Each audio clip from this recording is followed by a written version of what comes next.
Hello, this is DrSayus, and today I'm going to talk about 10 must-watch animes on Netflix. Now, there's a few that I mentioned in my past videos, such as Castlevania. That's definitely one worth watching. The reason I'm not talking about it is because I already talked about it in my last video. I'm going to get the obvious ones out of the way first. First off, One Punch Man. One Punch Man got a lot of hype at its launch. I watched it and it does live up to it quite well. It's based on the strongest hero. He defeats everyone with one punch. He's depressed because he defeats everyone too quickly. He's protecting the city from monsters. He finds out there's a hero organization, so then he joins that. He tries to work his way up being a hero.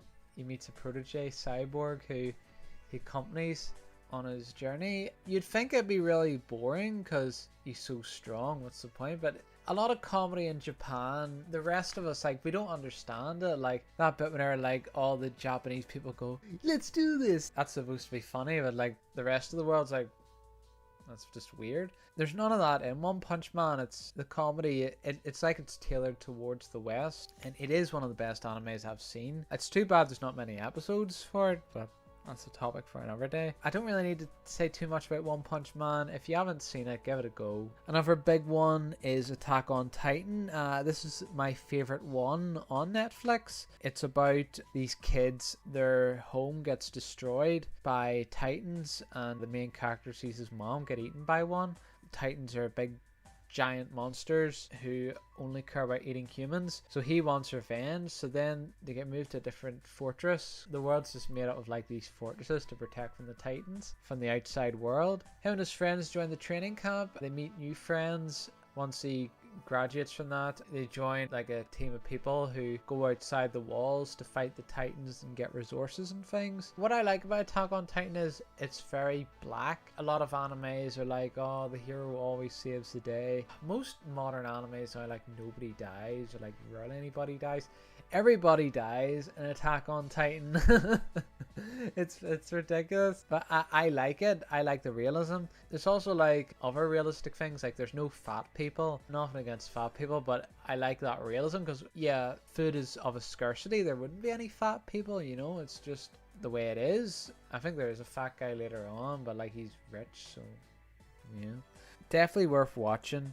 If you don't like seeing people die, it's probably not for you, to be honest. But for me, I can't get enough of that shit. Next, I'm going to say two. I'm going to put two in the one slot because they're pretty much the same series. FullMetal Alchemist and FullMetal Alchemist Brotherhood. FullMetal Alchemist doesn't really follow the manga. They kind of tell their own story, but they tell quite well, and then Brotherhood follows the manga. If you have the time, I would watch both of them. Watch FullMetal Alchemist first, then Brotherhood. If you don't, just watch Brotherhood. Pretty much it's about these kids. Mom dies. I think she was sick or something. They learn about alchemy and try to bring her back to life, but it ends up backfiring. One of them loses his arm and leg, and the other one like loses his whole body, and the other brother transfers his body into like a suit of armor. So then they have to find out how to get their bodies back. So then they end up like leaving their hometown, trying to become alchemists. They meet like some really dangerous people who they have to end up fighting against. I like Attack on Titan. People do die, not quite as much, but I like that sort of blackness. So if you're into that, give that a go. Next is one I discovered a few months ago. It's called Black Lagoon. A Japanese businessman. He leads a very boring life, and he's pretty much like kicked around by his boss. I could relate to him a wee bit because past jobs, like I've been used and abused. He was abducted by pirates. Since then, he decides to leave his old life and join them. The life is a lot more exciting, but also a lot more dangerous. He does all the business stuff for them. He has like a lot of chemistry with the girl who's a bit of a psychopath. There's like a girl who likes to shoot people. There's like a guy who looks like The Rock. He's like a black guy.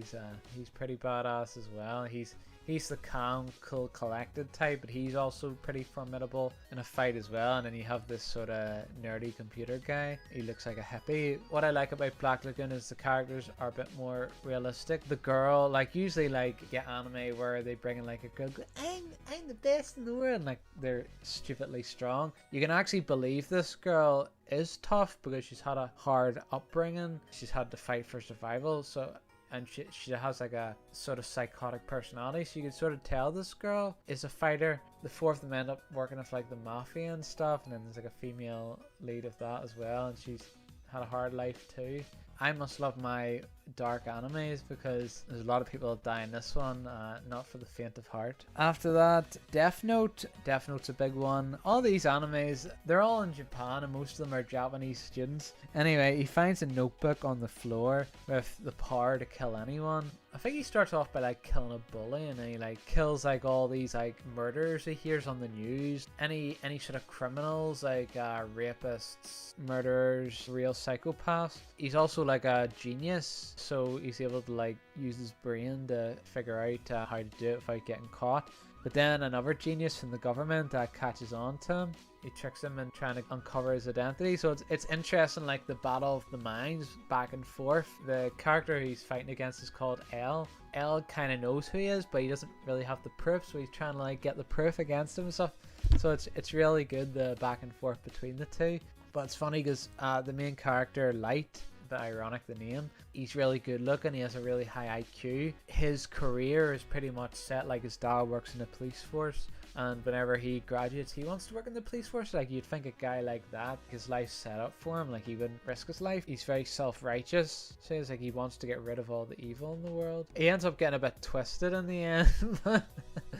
But it is really good. And I have to mention this, the first opening's really good of the anime, but then the second opening they completely botched. I don't know, it's like this sort of heavy metal sort of like screaming into the microphone. I don't understand why they did that, but a minor nitpick. It's still really good, worth watching. Another one, I googled best animes and somebody put this as their favorite anime. It's called SteinsGate. It's about this sort of mad scientist, of course, in Tokyo, and he's a university student. Him and his friends end up inventing this sort of microwave phone. I think they put like a banana in the microwave or something, and they send like a text message to somebody, and it sends the text message in the past, and this ends up changing the present. He ends up like doing it for his friends. Like I think one of them wanted to be a girl or something, so he ends up doing that. Eat more vegetables and you'll get a girl, things like that. Like it's interesting like how the world changes, and it doesn't quite work out the way he would want it to, and then he has to find a way to change it back. But there's problems with that. The whole issue with time travel, there's no fight scenes or anything in it like that, but it's entertaining. I like the character. He's a bit like myself, only I'm not quite as crazy as that. And you also find out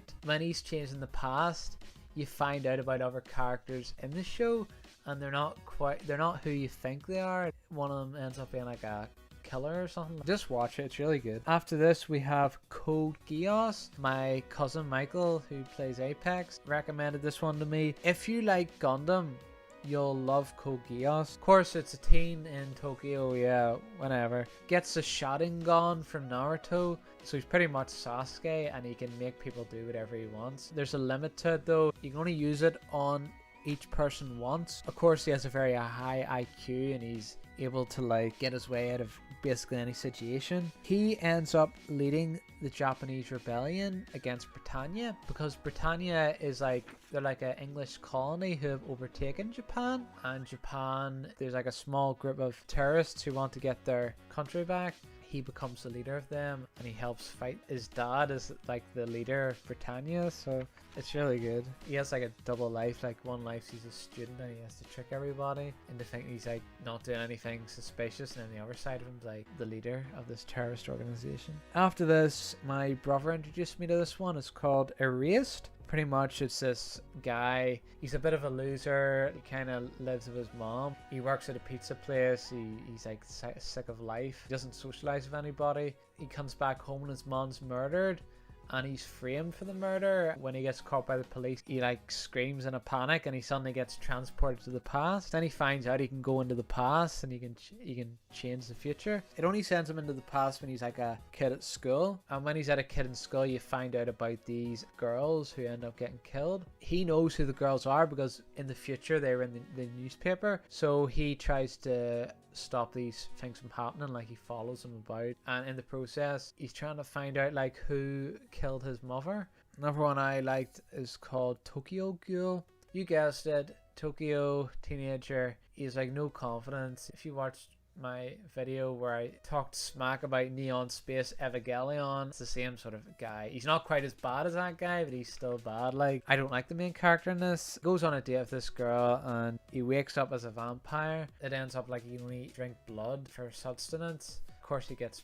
panicky about that, and he ends up working in a coffee shop with vampires, and they show him the ropes of how to live like a peaceful life as a vampire. But then of course outside the coffee shop you have like all these vampires who are like merciless killers, so then he has to fight against them. So vampires have like super strength, like they're really good at fighting and stuff, and they have superpowers as well. Finally, we have another one Michael recommended to me is Blue Exorcist. The story is based on Satan's illegitimate son is adopted. Whenever he's growing up, it shows like he does things by accident, like he ends up beating kids to pulp, and like he can't really control his powers. When he's a teenager, he decides that he wants to join like this academy to be an exorcist to help him control his powers like his brother. He ends up going there. He's a bit of a loser. You'd think it'd be the way around because the main character looks pretty cool and all, and he's like very outspoken, which is the opposite of his brother. His brother's very quiet. He's a bit nerdy looking, but apparently the women are throwing themselves all over his brother. It must be a Japan only thing because it certainly doesn't happen around here, I'll tell you that.